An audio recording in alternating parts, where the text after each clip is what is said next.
감사드리며 예수님 이름으로 기도합니다. 아멘.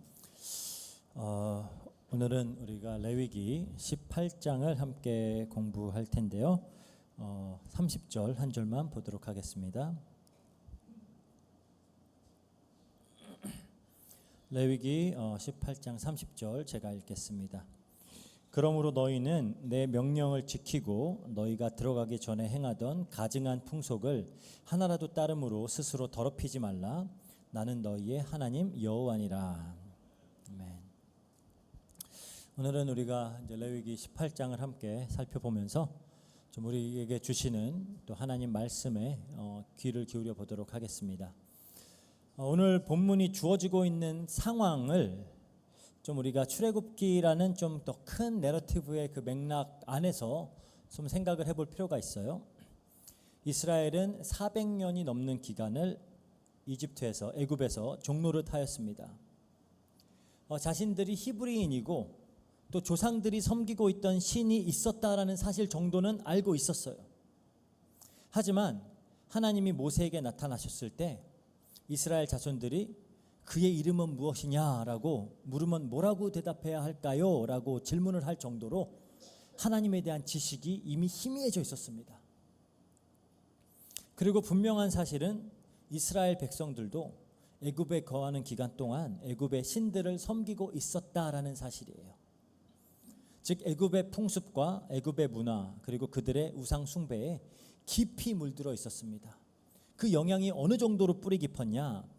여호수아서에 보면 이제 가나안 정복을 마치고 여호수아가 이스라엘 백성들을 모아놓고 이렇게 말합니다. 여호수아서 24장 14절 여호수아서 24장 14절 이렇게 말합니다. 그러므로 이제는 여호와를 경외하며 온전함과 진실함으로 그를 섬기라. 너희의 조상들이 강 저쪽과 애굽에서 섬기던 신들을 치워버리고 여호와만 섬기라. 그래요. 지금 이스라엘 백성들이 40년의 광야 생활을 하면서 이제 한 세대가 다 지나고 그리고 가나안 정복 기간을 6년에서 7년으로 보거든요. 그 정도의 시간을 감안하면 출애굽한 지 이제 한 47년이 지났어요. 그 시점에서도 여전히 애굽의 우상을 섬기던 자들이 많이 있었다라는 겁니다. 또 이제 흥미로운 사실은 강 저쪽에서부터 섬기던이라고 그 이야기가 나오는데 이건 아브라함의 이전 조상들, 즉 메소포타미아에서 그 갈대아 우르 지역에서 섬기던 신들까지도 섬기고 있었다라는 겁니다. 이거는 그 바벨탑을 세웠던 그 고대 바벨론의 종교예요. 그게 근데 사실 자세히 보면은 애굽의 종교와 가나안 종교와 고대 모든 종교들은 다 그 뿌리를 똑같이 가지고 있어요.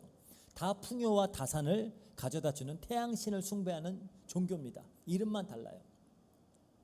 그것들 멀리하라라고 했죠. 지금 이스라엘이 오늘 본문 말씀을 받은 시점은 출애굽한 지 얼마 지나지 않은 시점이에요. 6월절에 어린 양 피를 바르고 이제 홍해를 건너서 출애굽을 한 지 3개월에 접어들었을 때 이스라엘의 시내산에 도착했다 그래요. 그리고 이제 시내산에서 한 1년 정도 있으면서 율법을 받고 성막을 짓고 했죠. 그러니까 지금 그리고 이제 1년이 지나고 광야 여정으로 이제 나아간 겁니다. 그러니까 오늘 본문의 말씀이 이스라엘에게 주어졌던 시점은 출애굽한 지 아직 1년도 안 됐을 때예요. 그러니까 앞으로 갈 날이 멀죠. 이들에게 아직 뼛속 깊숙이 애굽의 풍습과 우상 숭배의 그 습관들이 자리 잡고 있기 때문에 지금 이 말씀을 하시는 겁니다. 지금 이들이 들어가게 될 가나안 땅, 그러니까 애굽의 영향도 너무 받았는데 들어가게 될 가나안 땅 역시 우상 숭배와 그런 이방의 풍습의 기준으로 봐도 굉장히 문란한 그런 악한 풍습들이 가득했던 곳이에요.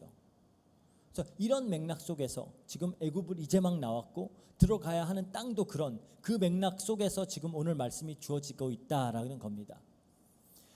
그래서 이제 18장을 보면은 시작을 이렇게 해요. 3절 4절 보면은요.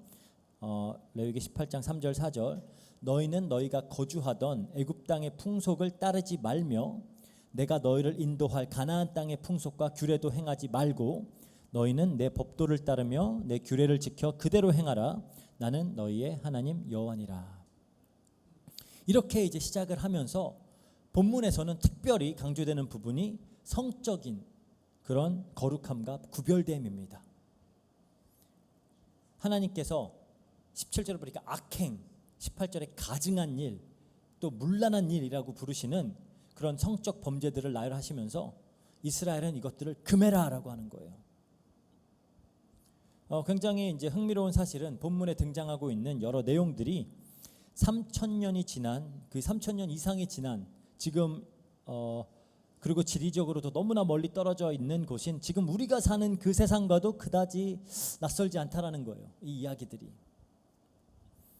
오히려 우리가 살고 있는 세상과 너무 많이 닮아 있다라는 생각마저 들게 합니다. 오늘 말씀은 그러니까 성을 우상처럼 숭배하는 그런 사회, 성적 자유라는 이름으로 온갖 더럽고 그런 왜곡된 성문화가 주입되어지는 그런 시대 속에 우리가 살고 있어요. 지금 인터넷은 그냥 전 세계를 음란물로 뒤덮고 있고요. 그런 동성애와 막 성적 정체성 그런 혼란이 오히려 이제 정상으로 여겨지는 그런 이제 정상이다라고 불려지는 시대에 우리가 살고 있고요. 뭐 그런 간통과 불륜 뭐 이런 것들이 드라마에 막 아주 흔한 소재로 늘상 등장하고 있고요. 막 가정은 깨지고 아이들은 가장 큰 피해자가 되고 있습니다. 이런 시대에 우리는 거룩함을 지키며 살아야 하는데 오늘 본문은 그러한 우리들에게 분명히 중요한 메시지를 던져주고 있다라고 볼 수가 있습니다. 그러면 오늘 본문을 한번 살펴보도록 할게요. 18장은 도덕법 중에서도 특히 이제 성윤리에 관한 그런 내용을 중점적으로 다루고 있습니다. 그래서 도입부인 이제 1절에서 5절에는 이스라엘이 도덕적으로 특히 성윤리적 측면에서 거룩해야 하는 근거가 제시되는 거예요. 왜 이스라엘은 거룩해야 하느냐? 왜 하나님의 백성들은 거룩해야 하느냐? 그게 2절에 나옵니다. 너는 이스라엘 자손에게 말하여 이르라. 나는 여호와 너희 하나님이라. 이것 때문이에요. 그리고 이 말은 이제 18장에 계속해서 반복적으로 일종의 한 후렴구 같이 그렇게 6번 반복을 합니다.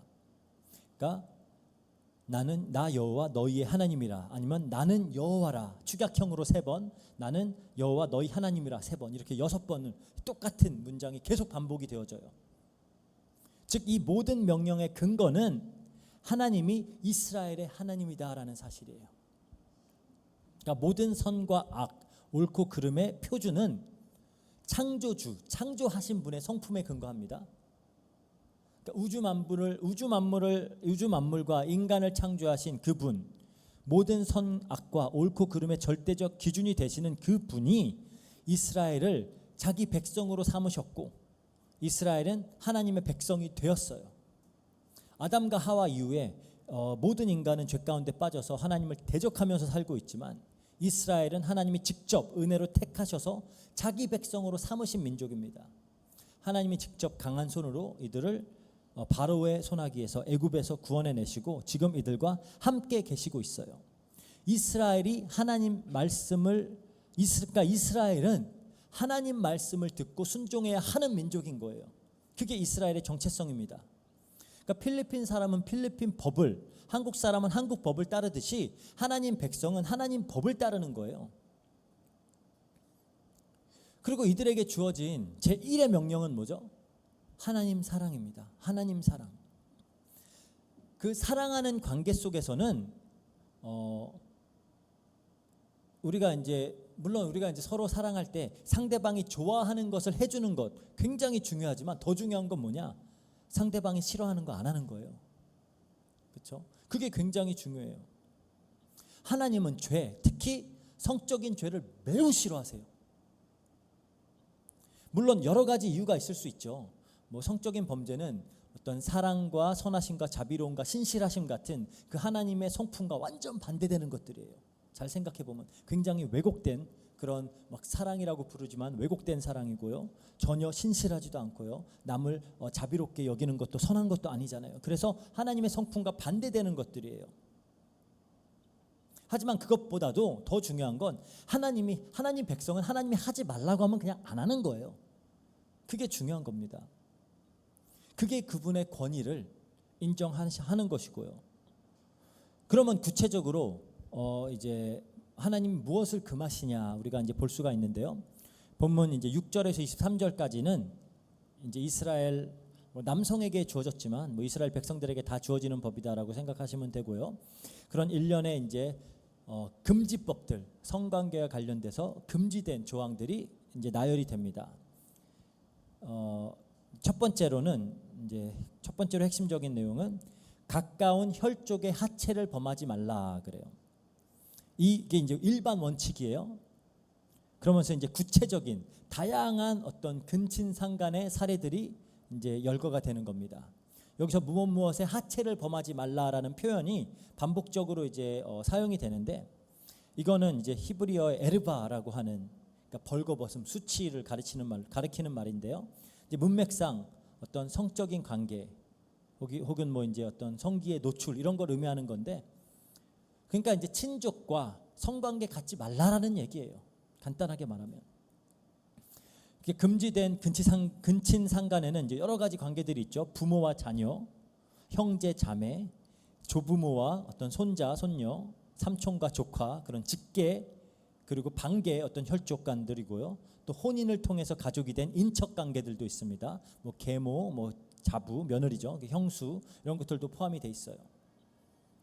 그리고 이제 또 한 여자와 그의 딸을 동시에 아내로 맞이하지 말아라. 그리고 자매를 함께 아내로 거느리지 말아라. 그런 모든 형태의 결혼을 엄격하게 금하고 있습니다.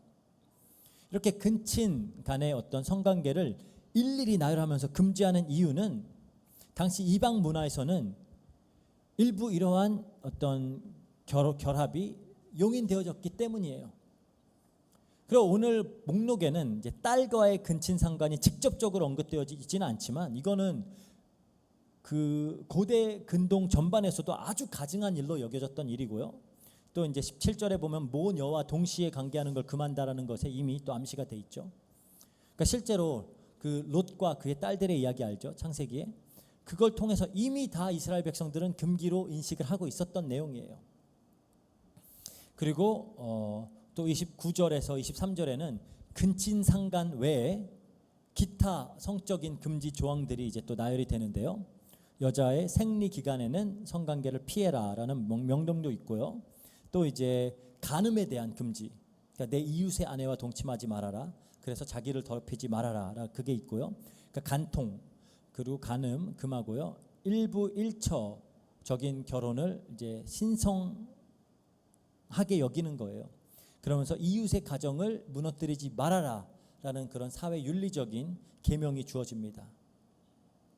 그래서 이렇게 간음하는 것을 또 그 대상뿐만 아니라 자기를 더럽히는 행위다라고 이렇게 묘사가 되어지고요.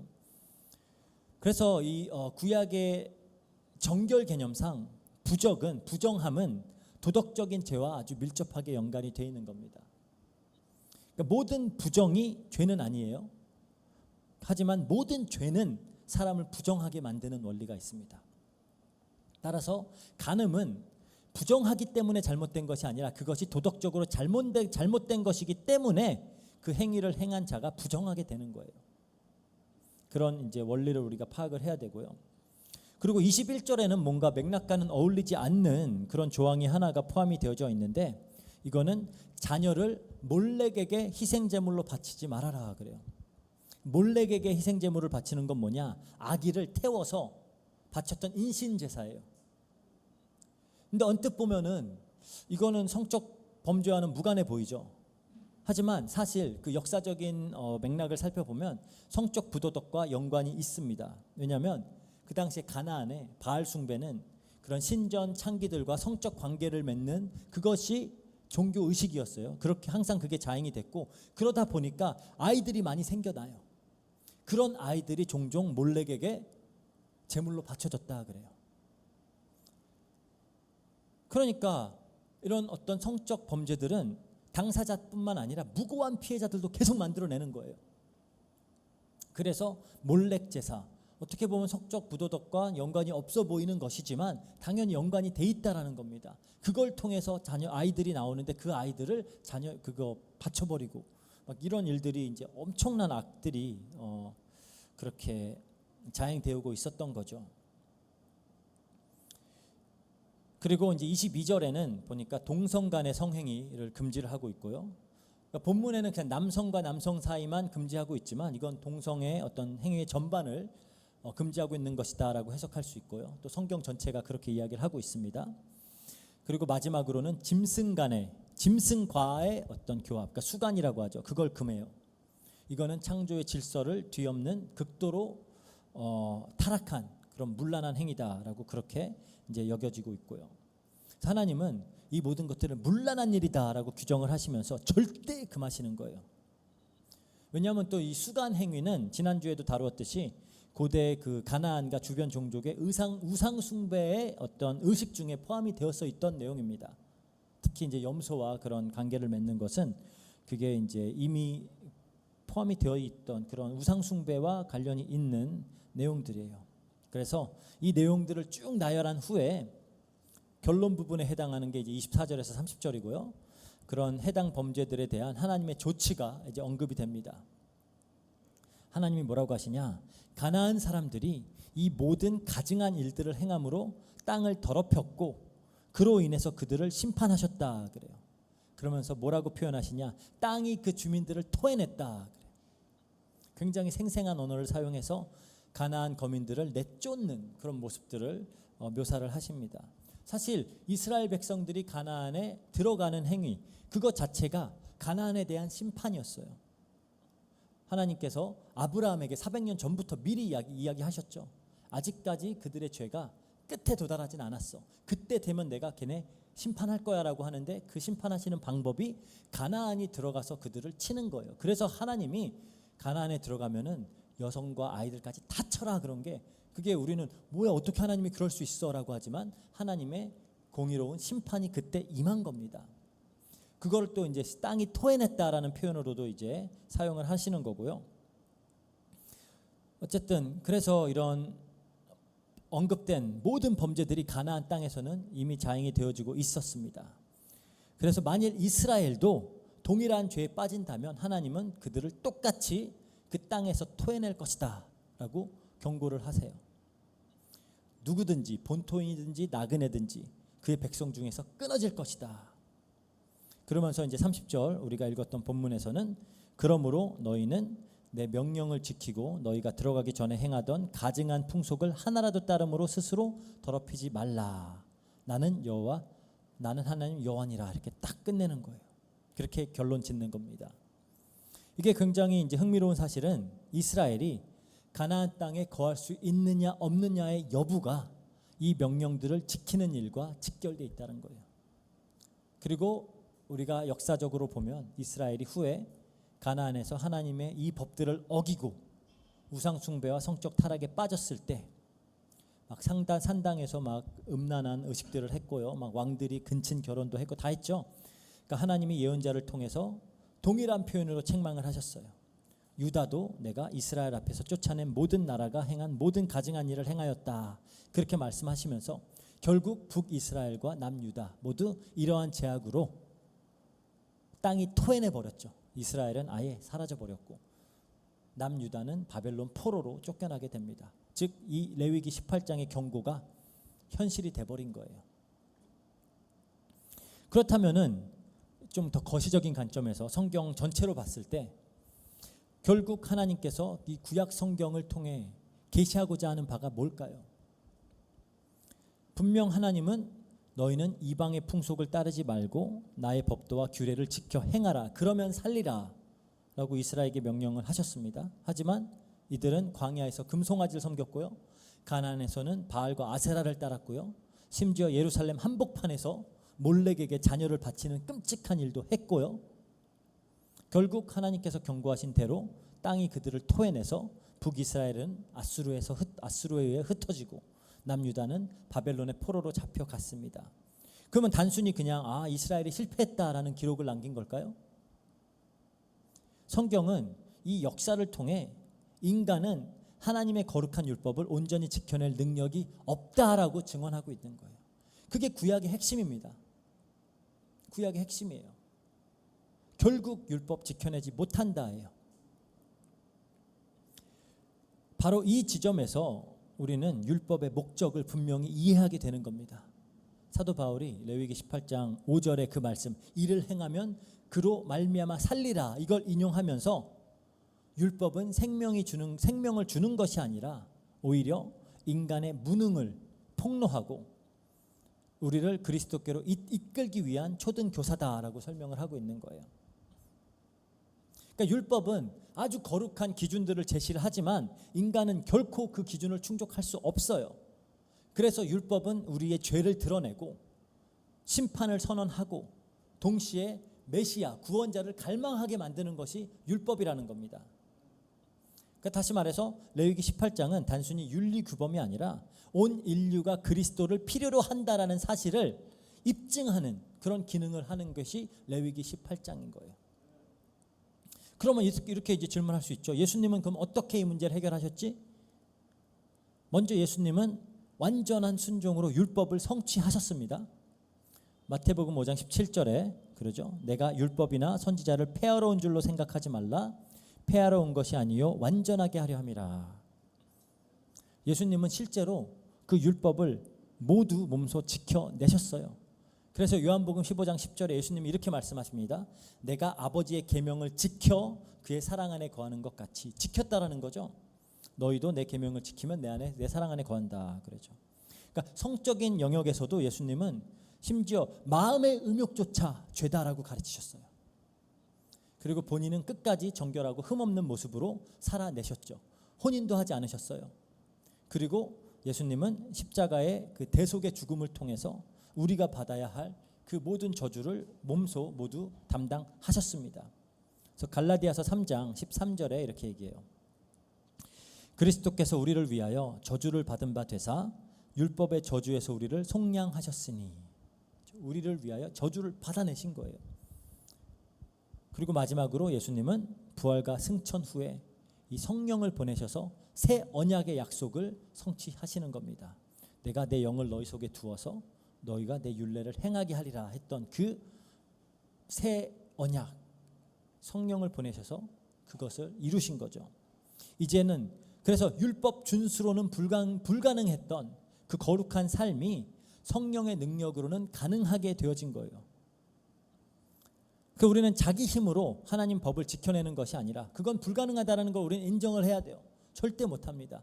그래서 저희는 기독교 내에서도 여기 이 부분에 대해서는 이견들이 있지만 우리는 특히 개혁주의는 완전 성화를 믿지 않아요. 완전 성화, 감리교 같은 데서 믿는데 뭐냐? 우리가 이 땅에서 완전한 성화를 우리의 힘으로 이룰 수 있다? 절대 못합니다. 우리는 그거는 인정하지 않아요. 하지만 그렇다라고 해서 우리가 절대로 거룩하게 살 수 없다도 아니에요. 우리는 성령의 힘으로 그렇게 살아내야 하고 또 완벽하게는 할 수 없지만 그래도 그 방향성을 가지고 나아갈 수 있습니다. 그래서 율법 앞에서 우리는 모두 죄인이고 성적으로도 깨끗하지 못해요. 왜냐하면 예수님은 진짜 육체로 행한 범죄들만이 아니라 마음속으로 한 것까지 다 죄라고 하시기 때문에, 그래서 그리스도의 은혜를 붙들어야 하는 것입니다. 그래서 예수님의 의와 예수님의 피가 아니면 결코 그 누구도 하나님 앞에 온전히 설 수 없다라는 사실을 우리가 반드시 깨달아야 하고요. 또 이런 질문이 들 수가 있어요. 예수님께서 모든 율법을 성취하시고 성령으로 지금 우리와 함께 하신다면 이제 우리는 본문의 모든 금지 조항으로부터 자유로운 거 아니냐. 그러니까 레위기를 살펴보면 이러한 성적 범죄에 대한 처벌은 모두 사형이에요. 이건 다 죽는 겁니다. 그냥. 그러니까 용서도 없고 자비도 없어요. 이건. 물론 나중에 다윗 왕 같은 경우에 진정한 회개를 한 이후에 용서를 받았죠. 하지만 우리가 또 놓치면 안 되는 부분은, 하지만 그로 인해서 태어난 아이가 죽었어요. 이거는 이제 대속의 원리를 보여주는 그림자입니다. 죄 없는 자의 죽음으로 인해서 이 죄악된 다윗이 살았다라는 걸 보여주는 그 구속사를 보여주는 거지, 구약 성경에서는 일관되게 이 성적 범죄에 대한 처벌은 죽음이에요. 기회가 없습니다. 다음 기회가. 하지만 이제 예수 그리스도의 피는 그 어떠한 범죄도 깨끗하게 씻죠. 그렇다면 이제 우리에게는 참 자유가 주어졌기 때문에 이제 마음 가는 대로 육체의 즐거움을 따라서 살아도 되는 것이냐라는 질문이 들 수가 있어요. 이제 우린 자유로우니까. 그래도 우린 계속 용서받으니까.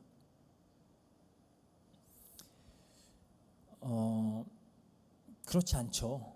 바울 사도가 이에 대해서 아주 명확한 원리를 제시하는데 우리가 이 원리를 우리가 바르게 알아야 돼요. 우리 고린도전서 6장 12절에서 13절을 볼게요. 뭐라고 하냐? 고린도전서 6장 12절 13절. 모든 것이 내게 가하나 다 유익한 것이 아니요 모든 것이 내게 가하나 내가 무엇에든지 얽매이지 아니하리라. 음식이 배를 위하여 있고 배는 음식을 위하여 있으나 하나님은 이것저것을 다 패하시리라. 몸은 음란을 위하여 있지 않고 오직 주를 위하여 있으며 주는 몸을 위하여 계시느니라. 그러면서 이어서 우리 18절에서 20절 볼게요. 음행을 피하라. 사람이 범하는 죄마다 몸 밖에 있거니와 음행하는 자는 자기 몸의 죄를 범하느니라. 너희 몸은 너희가 하나님께로부터 받은 바 너희 가운데 계신 성령의 전인 줄을 알지 못하느냐? 너희는 너희 자신의 것이 아니라 값으로 산 것이 되었으니 그런즉 너희 몸으로 하나님께 영광을 돌리라. 그러니까 음식이 배를 위하여 있고 배가 음식을 위하여 있는 거 너무 지당한 당연한 일이죠. 그렇죠? 우리 배가 음식을 위해 있잖아요. 음식 먹고 소화시키라고 있는 거잖아요. 뭐 가서 농구하라고 있는 게 아니잖아요. 그런 것처럼 그게 당연한 것처럼 성도의 육체는 명확하게 꼬집어서 뭐라 그러냐? 음란을 위해서 준 게 아니다라 그래요. 성경에. 그럼 육체는 뭐 하라고 준 거냐? 하나님이 애초에 하나님 육체를 주시기를 이건 우리 몸이 아니래요. 하나님의 전이다 그럽니다. 그러므로 그 몸으로 하나님께 영광을 돌리는 게 당연하다라는 거예요. 마치 배가 음식을 위해 있는 게 당연하듯이 우리 육체는 음욕을 위하여 있는 게 아니고 하나님의 영광을 위해서 있는 게 당연한 거다라고 얘기하고 있는 거예요. 그러니까 존재의 목적을 벗어나는 것이 죄잖아요. 죄의 원어적인 의미가 목적하는 바를 벗어난 것. 그게 죄예요. 그게 카타, 히브리어 카타고 그게 헬라어 하마르티아입니다. 그게 죄예요. 그래서 신약 성경에서도 음란과 성적 범죄에 있어서만큼은 구약과 동일하게 강력하고 명확한 언어로 금하고 있습니다. 이게 음행이다, 정욕이다, 방탕한 것이다라고 부르면서, 그러니까 구약의 모든 것으로부터 자유로워졌기 때문에 괜찮아라고 하지 않아요. 성경에서 신약에서도 똑같이 이건 다 안 된다 그래요. 왜 그러냐? 육체가 존재하는 게 그것 때문에 있는 게 아니기 때문에요. 그러니까 예를 들자면 수도 없이 많죠. 그런 성경의 예가. 예수님 역시 그 음욕의 문제를 행위뿐만 아니라 마음의 영역까지 확장을 하셨고요. 그렇죠? 그러니까 그런 마음만 품어도 여자를 보고 음욕을 품기만 해도 그게 간음이다라고 하실 정도로 예수님은 아주 엄격한 그런 잣대를 적용을 하셨고요. 바울 사도도 아주 강력한 언어로 동성애 및 각종 음행과 어떤 성적인 부도덕을 정죄를 합니다. 심지어 뭐라 그러냐? 그런 자들은 하나님 나라를 유업으로, 하나님 나라를 기업으로 얻지 못한다 그래요.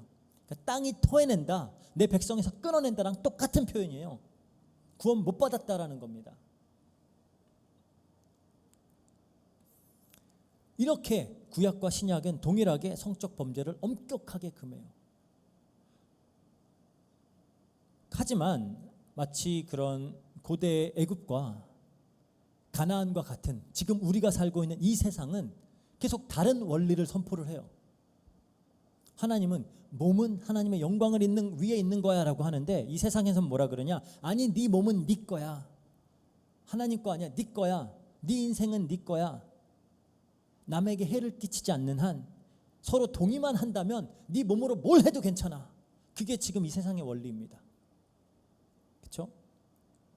그리고 이러한 사고 방식이 마치 당연한 것처럼 되어 있는 세상 속에 우리가 살고 있어요. 나의 욕구가 우상이 되어버리는 세상. 그러니까 항상 이 얘기를 하죠. 이게 왜 우상 숭배냐? 내 자신 안에서 나의 존재와 정체성과 나의 목적을 찾으려고 하면 그건 우상 숭배예요. 그렇게 할 수 있는 분은 하나님밖에 없습니다. 하나님만 스스로 자기 안에서 자기의 어떤 목적을 발견하실 수 있어요. 하나님은 가장 크신 분이기 때문에 밖에는 있을 수가 없어요. 그래서 하나님의 궁극적인 목적은 하나님의 영광인 겁니다. 인간은 절대 그래서는 안 돼요. 근데 인간이 하나님 흉내를 내면서 자기 자신 안에서 자기의 정체성과 어떤 목적의식을 찾으려고 하다 보니까 그게 우상숭배가 되는 겁니다. 근데 우리 안에 뭐가 있냐? 이 왜곡된 잘못된 욕구가 있어요. 그걸 가지고 계속 나를 규정하려고 하고 그걸 가지고 계속 나의 목적으로 삼다 보니까 이게 우상숭배가 되는 겁니다. 그러다 보니까 우리가 사는 이 세상에서도 본문에 하나님께서 금하시는 그런 수많은 성적인 범죄들이 아무렇지도 않게 자행이 되어지고 있어요. 이게 2023년도 통계인데 음란물이죠. 그런 포르노 그런 사업의 규모가 2,870억 달러 규모래요. 2,870억 달러. 어마어마한 산업 규모입니다, 이거는. 그리고 2024년도 후반의 통계를 보니까 세계 최대의 음란물 사이트의 한 달의 방문자 횟수가 56억 명이에요. 56억 명. 그래서 이런 음란물을 시청하는 사람들의 어떤 수가 남성의 78%라 그래요. 여성의 44%. 그리고 10대들 중에서도 73%가 이미 이러한 음란물에 노출되어 있다 그러고요. 근데 문제는 더 큰 문제는 뭐냐? 이런 수치가 기독교인들이라고 해서 크게 달라지지 않는다라는 거예요. 통계에 보면은 약 한 54% 정도의 교회에 그러니까 매주 출석하고 있는 그런 교인들이 기독교인들이 음란물을 접하고 있다라고 하고요. 또 이제 문화적으로 그런 혼전 성관계에 대한 그런 인식도 많이 바뀌어서 기독교 국가인 미국의 경우에도 73%의 사람들이 혼전 성관계는 전혀 부도덕한 거 아니야. 문제 없어 라고 얘기하고요. 혼전 임신에 대해서 출산에 대해서도 67% 이상이 다 괜찮아 이거는. 기독교인들이 그런다라는 거예요. 기독교 국가에서. 심지어 뭐 일부 다처제, 일처 다부제 이거는 말이 되라고 할 수도 있지만 20% 이상의 사람들로부터 용납되어지고 있다라고 합니다. 다 그렇게 그러니까 서로 동의했다면은 원한다면 괜찮아. 이제 그게 원리가 돼버린 거예요. 그리고 동성애 및 어떤 LGBTQ라고 하죠. 너무 많아가지고 LGBTQ 플러스예요. 한도 끝도 없어요. 그런 정체성이. 저 한국의 어떤 뭐 TV 보니까 그 뭐 나름대로 말하는 순서도 있더라고요. 뭐 자기의 뭐 성적 취향부터 얘기하고 그리고 자기의 진짜로 어떤 그런 성적 관계도 얘기하고 또 마지막에 얘기하고 뭐 나는 뭐래더라 뭐 호모 에로스 뭐 넌 에이섹슈얼 뭐 안드로젠 막 이상한 말 같지도 않은 소리들을 해요. 그러면서 나는 그거야. 보니까 나는 전환 수술을 해가지고 트랜스젠더 남자인데, 그러니까 이제 트랜스젠더 된 남자지만 원래 남자지만 트랜스젠더에서 여성이 되었는데 또 레즈비언 여자와 만나가지고 여성과 그런 성관계를 하고 뭐예요 이게 도대체? 그러니까 지네 맘대로 그렇게 살아가고 있는 거예요. 그러니까 이런 동성애는 역사 이래로 늘 존재해 왔어요. 하지만 고대에는 그리고 역사적으로 항상 이건 행위의 영역에서 다루어진 문제들입니다. 이건 그냥 사람들이 하는 행위. 근데 20세기 후반부터는 이게 존재와 정체성의 문제로 탈바꿈을 해버렸어요. 그래서 이제 이들의 행위와 취향을 인정하지 않는 경우에는 이제 혐오 범죄를 저지르는 그런 부도덕한 사람이라는 그런 프레임을 씌워버립니다. 왜 내 존재를 인정하지 않아가 돼버리는 거예요. 과거에는 그냥 이거는 사람들이 하는 행위였기 때문에 하지 마가였는데 이제는 내 존재를 인정하지 않아가 되는 겁니다. 그러면서 존재를 인정하지 않기 때문에 혐오 범죄다. 그래서 오히려 이제 그걸 인정하지 않는 게 부도덕한 거다. 아예 프레임이 바뀌어버렸어요. 역사 이래 처음으로 그걸 인정하지 않는 기독교가 오히려 도덕적으로 부도덕하다가 돼버렸어요. 그러니까 말도 안 되는 세상이죠. 그러니까 이러한 흐름에 발맞춰서 스스로를 동성애자다, 소수성애자다라고 규정하는 사람들의 숫자도 기하급수적으로 늘고 있습니다. 미국에는 18세에서 26세 사이에 21%, 5명 중에 1명이 나는 이러한 그러니까 LGBTQ 플러스 범주 안에서의 정체성을 찾고 있어요. 그러니까 심각한 상황입니다, 지금. 그러니까 이게 전 세계적인 현상이에요. 이제 단순히 이러한 사람들을 용인하는 수준을 넘어서 이제는 이런 취향과 정체성들을 긍정하고 이제는 막 축하해요. 막 축제를 해요. 그러니까 우리가 다른 성경에 나오는 다른 죄악에 대해서 우리가 돌아다니면서 자랑하지 않잖아요. 나는 시기 질투해. 나는 막 누군가를 미워해. 막 이러면서 막 우리 하고 다니지 않잖아요. 근데 얘네들은 우리가 자랑스러워라고 하고 다녀요.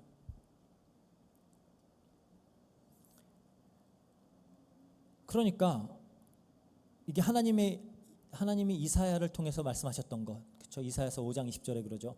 악을 선하다 하며 선을 악하다 하며 흑암으로 광명을 삼으며 광명으로 흑암을 삼으며 쓴 것을 단 것이라고 삼으며 단 것을 쓴 것으로 삼는 그런 시대가 온 거예요. 하나님은 분명히 이들에게 화가 있을 것이다라고 경고하십니다. 그렇다면 우리는 이토록 음란한 세상 속에서 어떻게 하나님의 언약 백성답게 거룩함을 지켜내면서 거룩함을 유지하면서 살아낼 수 있느냐라는 거죠. 이건 단순히 그냥 원리적인 차원에서 이해만 하고 끝나면 안 돼요. 이건 굉장히 사실적인 실천을 요구하는 부분입니다. 그냥 머리로만 알아라고 되는 게 아니에요. 그러면 이제 어떤 실천이 가능하냐? 뭐 이렇게 구체적으로 다룰 수는 없어요. 지금 시간이 안 돼서. 하지만 먼저 그런 성적 거룩을 지켜내기 위한 첫 번째 전략은 굉장히 고전적인 거라고도 할 수 있지만 영적 훈련을 통하는 것입니다. 영적 훈련을 통해 하나님과 동행하는 거예요. 성경을 읽고 성경을 공부하고 말씀을 묵상하고 규칙적으로 기도하고 하나님께 예배 드리는 예배의 자리에 있고 더 필요하다면은 금식이나 어떤 회개 등을 하면서 그런 영적 훈련을 해 나가는 거예요. 이런 훈련들이 우리를 더욱 그리스도로 가까이 이끌어주고 우리의 거룩을 돕죠. 그리스도와 우리가 함께하고 가까이 있으면은 하나님의 영이 우리를 이끌고 계시면은 우리가 이런 것들을 자연스럽게 멀리하게 되는 겁니다. 그리고 또 지속적인 그런 어떤 성적 혹은 음란물의 유혹과 싸우기 위해서는 뭐 하나님 말씀을 그런 암송하는 것도 좋은 무기가 될 수가 있어요. 예를 들어서 뭐 욥기 31장 1절에 내가 내 눈과 언약을 세웠나니 뭐 이런 것들도 있을 수 있고요. 뭐 진짜 음행을 피하라라고 직접적으로 말하는 뭐 고린도전서 6장 18절이나 뭐 시편 119편 9절에 청년이 무엇으로 그 행실을 깨끗하게 하리이까 주의 말씀만 지킬 따름이니이다. 이런 거 우리가 외워두면은 이게 필요할 때 떠올라요. 그래서 우리를 악으로부터 지켜줄 수 있습니다. 또 이런 훈련은 거짓을 분별할 수 있는 지혜를 줘요. 교인들이 흔하게 빠지는 거짓 중에 하나가 뭐냐? 거짓말 중에 하나가 나는 너무 연약해서 계속 유혹에 빠질 수밖에 없어 라고 하는 거예요. 하지만 사실이 아닙니다. 하나님 말씀은 뭐라 그러죠? 우리가 그리스도 안에서 새로운 피조물이며 죄의 권세는 끊어졌다라고 분명히 선포하고 있어요. 그러니까 연약함이 핑계가 되어서 죄를 정당화하는 일을 반복하면은 안 됩니다. 악을 끊어내야 되는 거예요. 그러니까 우리가 영어로는 weakness라 그러죠. weakness가 wickedness가 되면 안 돼요. 우리는 weakness를 핑계로 계속 wickedness를 반복하면은 그거는 연약함이 아니라 악함이 되는 겁니다. 그래서 우리가 잊지 말아야 될 사실은 우리는 그리스도 안에서 새로운 정체성을 가진 사람들이다라는 거예요. 그러니까 더 이상 죄의 종로로 타지 않아도 돼요. 과거의 상처를 가지고 우리를 규정해서는 안 됩니다. 내가 옛날에 이런 일들이 있었기 때문에 난 이래도 돼. 아니에요. 그러니까 우리는 하나님의 사랑받는 자녀들이죠. 이 신분에 대한 바른 이해가 우리를 거룩한 삶으로 이끌어 줍니다. 그리고 또 우리가 이제 기억해야 될 사실이 있는데요. 이런 거룩과 순결을 향한 영적인 전투는 홀로 싸우는 게 아니에요. 어떻게 보면 홀로 고립되는 게 가장 위험한 일일 수도 있어요.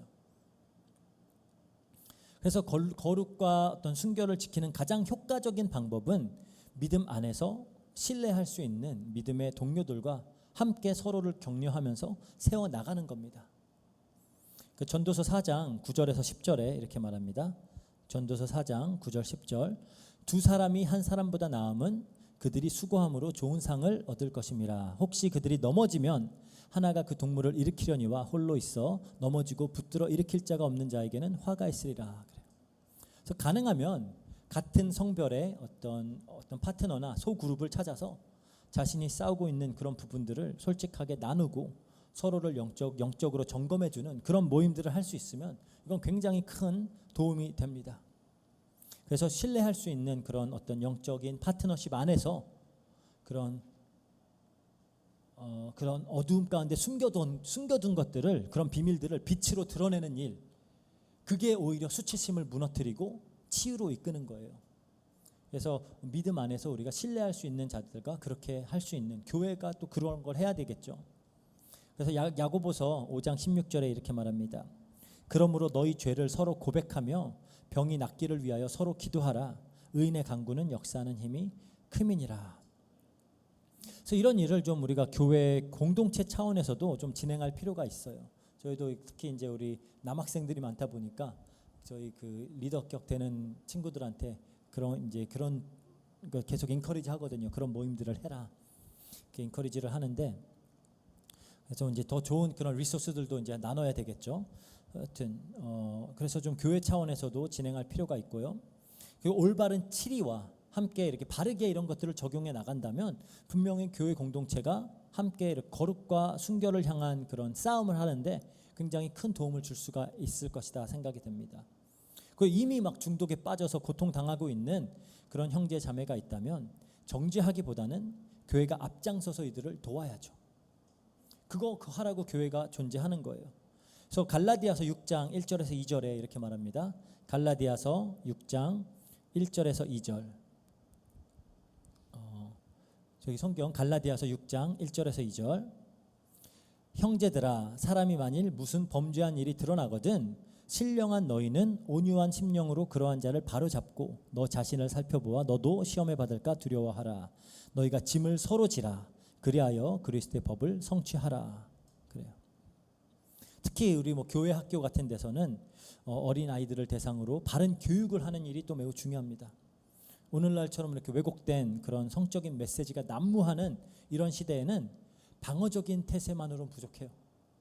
그래서 더 적극적으로 어린 아이들을 진리 안에서 교육하고 훈련시키고 또 이게 굉장히 중요하고요. 왜냐하면 통계상 평균적으로 어린 아이들이 12세, 12세가 되면 다 음란물들을 거의 접한다 그래요. 12살, 훨씬 더 어린 나이에 접하는 경우들도 많고요. 특히 이제 이런 좀 환경이 안 좋은 그런 곳은 훨씬 더 빨리 접하고 있고요. 그래서 아무것도 안 하고 교회가 그냥 가만히 있으면 세상이 앞서서 거짓되고 해로운 메시지들로 아이들을 공격을 해요. 이미 그렇게 하고 있고요. 그래서 우리가 이런 교육들도 잘 해야 될 필요가 있습니다. 사실 이런 교계에서 만들어 놓은 좋은 자료들도 많이 있어요. 이런 자원들을 우리가 잘 활용을 해서 좀 거룩한 교회로 세워나가는 일에 좀 힘을 써야 됩니다. 예를 들어서 그런 저도 이제 그 선교사님들하고 같이 하고 있는 프리덤 파이트라고 하는 게 있어요. 앱인데 이제 그걸 통해서 우리가 함께 이제 서로 이렇게 또 세워주고 이렇게 도움을 주는, 또 Covenant Ice라고 하는 그런 앱도 있는데요. Covenant Ice, 그거는 뭐냐, 정말로 이제 내가 신뢰하고 믿을 수 있는 그런 영적 파트너에게 나의 온라인 활동들을 볼 수 있게 해주는 거예요. 서로 기도해주면서. 그러면 이제 굉장히 특히 내가 그런 문제가 심각하다라고 하면은 그렇게 이제 도움을 받을 수 있는 그런 것들도 있고요. Defend Young Minds라고 하는 그런 또 단체에서 좋은 자료들을 많이 만들어요. 특히 이제 어린 아이들을 위해서. 그거 저희도 구할 수 있으면은 좀 구하면 좋겠는데, Good Picture, Bad Pictures라고 하는 그 책이 있어요. 그림책 같은 건데 아주 어릴 때부터 이제 그런 음란물들 이런 것들은 안 좋은 거야 이렇게 알려주는 그런 자료들이 있습니다. 그런 것들도 우리가 좀 이제 구할 수 있으면 구해서 이제 아이들에게 교육하는 데 사용하고 하면은 좀 도움이 되지 않을까라는 생각을 합니다. 그래서 하나님 자녀들로서 우리가 거룩하고 순결한 삶을 사는 게 불가능한 일은 아니에요. 실제로 많은 그리스도인들이 하나님의 은혜로 그렇게 살아내고 있고 살고자 힘쓰고 있습니다. 그러니까 예를 들어서 그 프리덤 파이트 통계를 보면은 그 프로그램을 마친 사람들의 한 86% 정도는 이제 음란물로부터 자유로운 그런 삶을 살고 있다, 그렇게 얘기를 하더라고요.